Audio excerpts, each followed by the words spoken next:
Okay. So, hi everybody. For some of you, hi again. This talk is going to be about PGP. Why I decided to do this talk is because I found that some of the use cases of PGP are not that well known as I thought they are.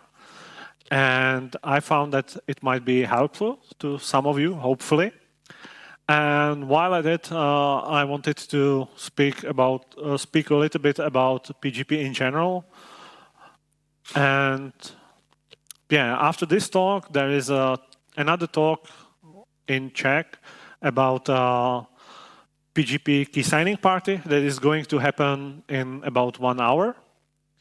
So that's where you can get all your keys signed and join all of us. So let's start with a little bit of cryptography, how this cryptography soap opera works. Basically, you have Alice and Bob, and they want to talk with each other. But world is not as simple. There are people that are against them.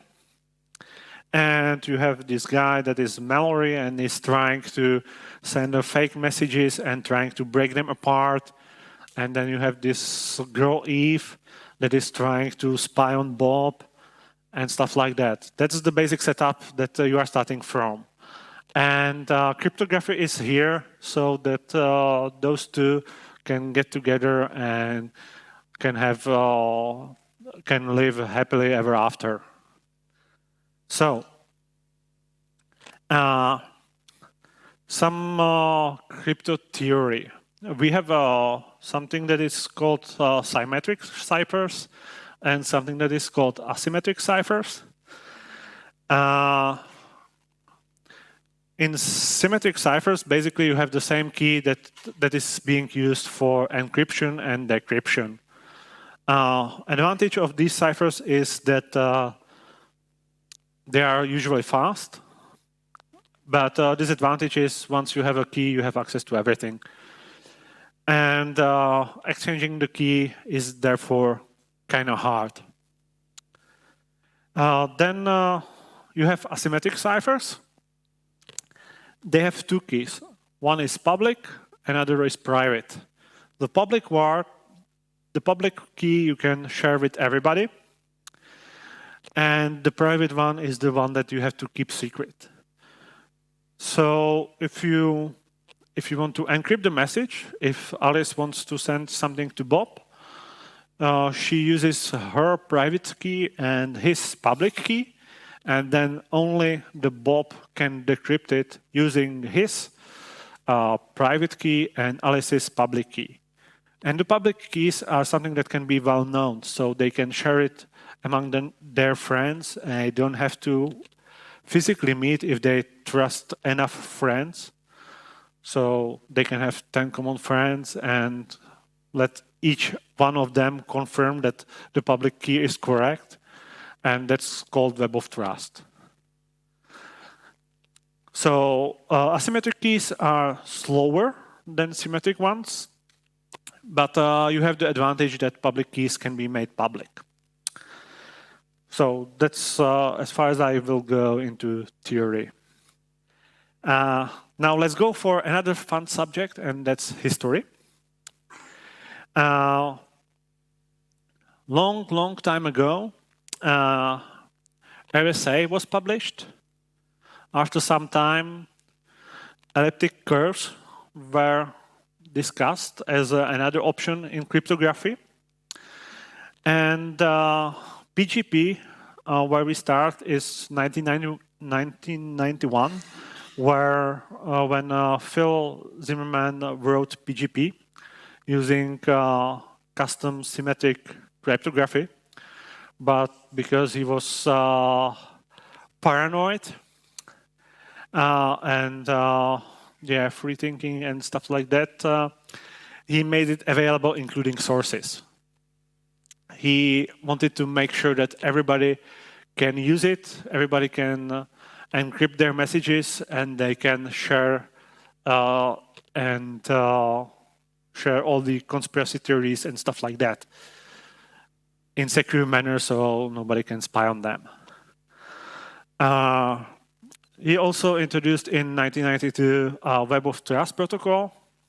So you don't have to physically meet, but you can get some, you can trust somebody a little bit by knowing that quite some of your peers trust him. And what happened in 1993 is that he was charged and there was a criminal investigation because back in that time in US, cryptography was considered munition. So he was basically arms dealer for making cryptography available. He found a really great way how to fight against it. In 1995, he published a book with the source code. And so anybody could buy the book and scan it and compile the software. And books are protected under the First Amendment, free speech and stuff like that. So he was able to do that, and he was trying to make his case in this way that he should be able to share his sources with the world. And in 1996, criminal investigation ended, and he found a company that was developing PGP. In 1997, it started supporting RSA, and in the same year, he decided to actually propose OpenPGP to IETF. So it was made 1 year later a standard. So it was a standardized way how to encrypt stuff. And in 1999, first version of GPG was published, which is open source PGP implementation. And what is that's what we use nowadays mostly. Another interesting date is that in 2012 there was some proposal regarding elliptic curves cryptography, and in 2014 actually GPG 2.1 was released that supports elliptic curves as a way to sign stuff and encrypt stuff. So, how does it work? As I said, that symmetric ciphers are fast, asymmetric ones are slow. To overcome this, in general, you just generate a random symmetric key. You encrypt the message with the symmetric key, and then you encrypt the symmetric key using asymmetric key. So you encrypt using asymmetric key just the small data, and then you send encrypted text and encrypted key all together. And the receiving part has to decrypt the key and then decrypt the message. For signing, you compute the digest of the text and then sign it with the key. So you don't have to do the slow parts, the asymmetric parts on the huge files, but you can do it on really small portions of data. That's a really nice optimization, and it helps a lot, especially in the end of the presentation. So typical use cases for PGP. Mail is the most obvious one. Who of you use PGP for mails? Who of you signed mails? Okay, less than a half. You can also encrypt it. That's more useful. Well, not that often I need to really verify that it came from the right person, but sometimes I need to send sensitive data to somebody. Then the encryption is more important. But what most of you is actually using PGP every day is it's mostly most of the distribution use PGP to sign their releases and sign their packages. So you can actually verify that package updates come from really your distribution and not from some malware in the middle that is trying to send you some Trojans and stuff like that. So that's the use cases that you are familiar with. Now let's go to the less known use cases. One thing that is really awesome, and I want to stress it, is PAS. It's a password manager with Unix philosophy in mind. It's really well integrated in CLI. So anybody who's sysadmin will find it really useful and really intuitive and really user-friendly. Basically, how it works is that you have a directory or set of directories. And in that directories, you have GPG encrypted files with the passwords. And what PAS does is basically just a front end for that. It allows you to browse the hierarchy of those directories. It allows you to decrypt the file and show you the password in command line, or much better, it can actually copy it to your clipboard, and in 45 seconds, it will also delete it from your clipboard. So you have 45 seconds to paste it somewhere. And one really cool feature about Password Store is that there is a plugin that you can use and install, and then you get OTP. Time OTP is second factor authentication that you can use with some services. Most well known is probably this Google Authenticator application that you can have on your phone. But if you don't want this second factor on your phone, you can have it on your computer. You can compute it from the secret that you will store in GPG encrypted file. And PAS can help you automate it and make it easy to use it. So you can have a backup second factor on your computer or use it as a second factor on your computer. Yeah.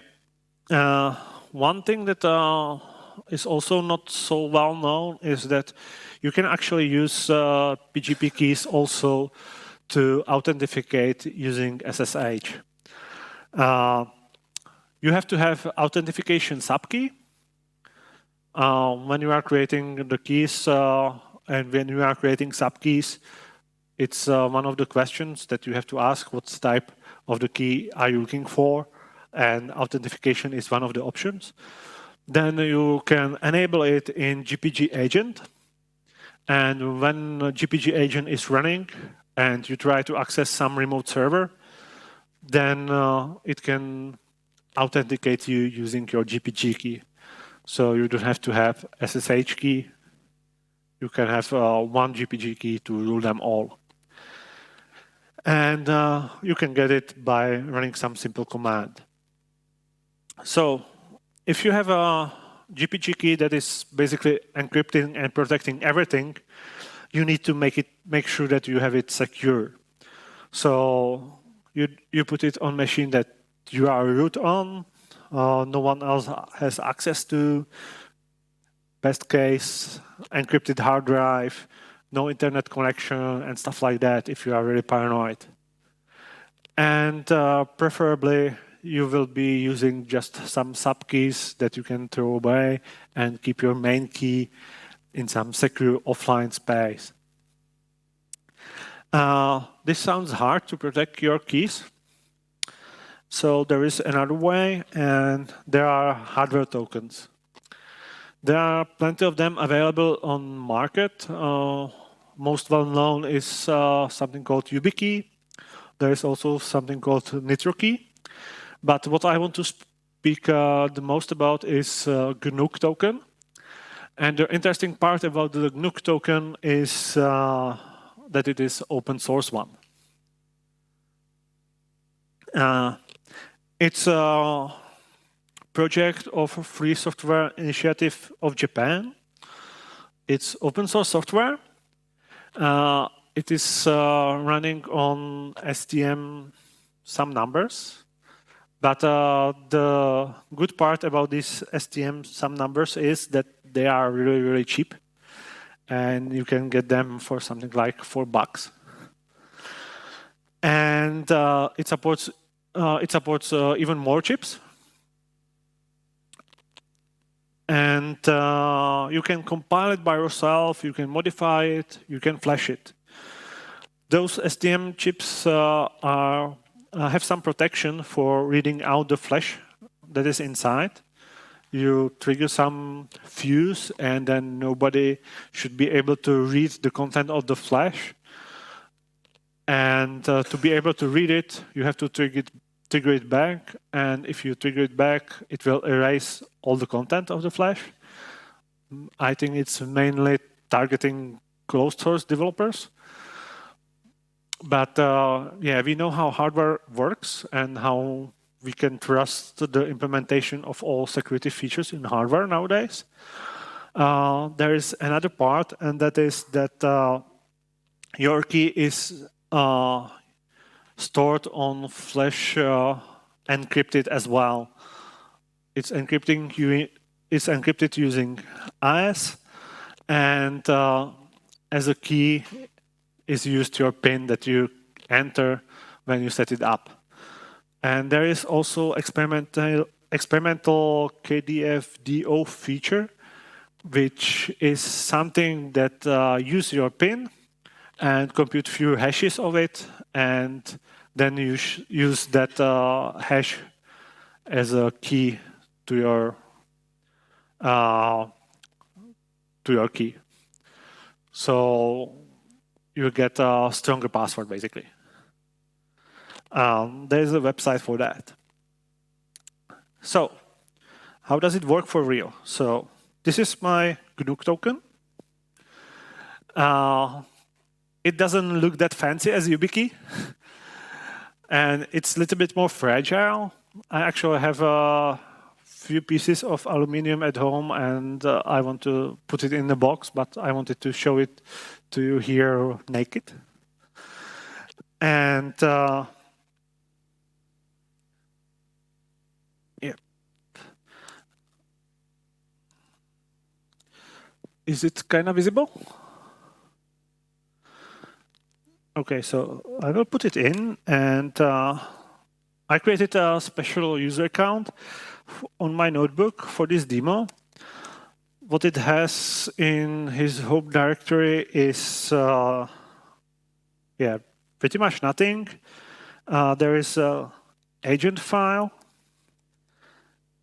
that has GPG agent configuration. It enables SSH support, and it uses Encurse's pin entry program, so the pin entry, when it asks for password, wouldn't go somewhere else. Then I will run the GPG agent, and now let's look at how you can use this token. It should be pretty much similar if you use some other token. Basically, you run GPG edit card, and it will display information about the owner of the card. and keys that are available there. As you've seen, I have no keys there. So I will type in fetch, and it will download a key from the URL that I specified. And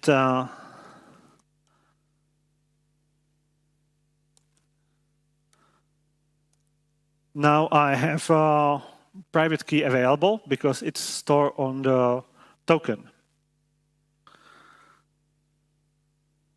Now I can try to SSH somewhere. And it asks me to unlock the card.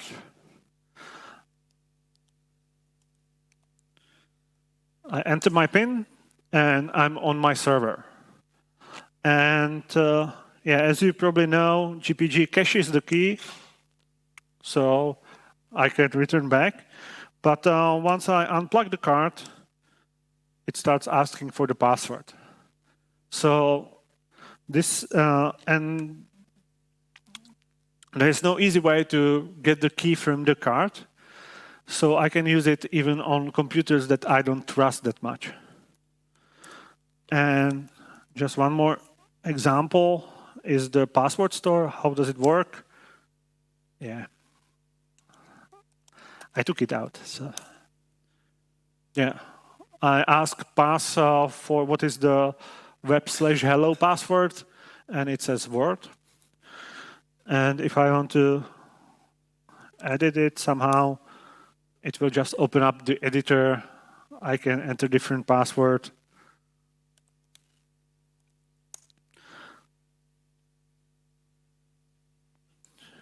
Yeah, I don't have this key trusted yet because I just downloaded my key. So I would have to make it trusted first. So that one doesn't work yet. But it's not that hard to actually fix it. I just wanted to make sure that I will show you how fast can I start using my key to get to my servers and to decrypt stuff when I'm at completely new computer, and how easy it is to bootstrap with hardware token. So, some conclusion. We make it really hard to get to your data, but in the end, yeah, probably nobody cares about your data.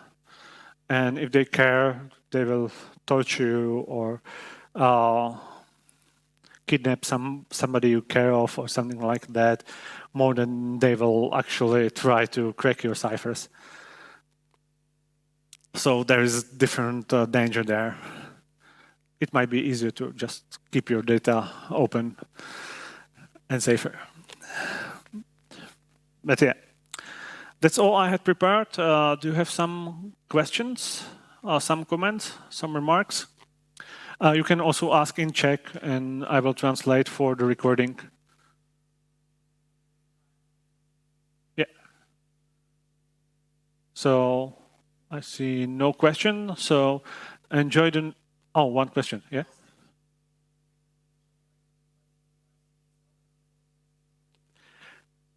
Okay.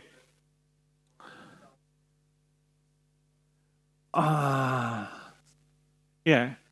Good question. Actually, good two questions. One is whether key is generated on the device or on the hardware and then transferred. I generated it on my notebook because I want to have a copy of it somewhere stored and then transferred it to the hardware token. You can generate it on the hardware token, but it doesn't have that much entropy as your computer, so it gets trickier and it's less secure. And apart from that, it reminded me question about how long does it take to actually use stuff. This device is actually quite a slow CPU. So if you do RSA 4 kilobytes, 4,000 whatever, you get, it takes up to 8 seconds to actually use it. But nowadays we have elliptic curves, and those are fast. So yeah, and they mostly work well. The only tricky part is I think they are more vulnerable if you have quantum computers than RSA. Okay. And sorry?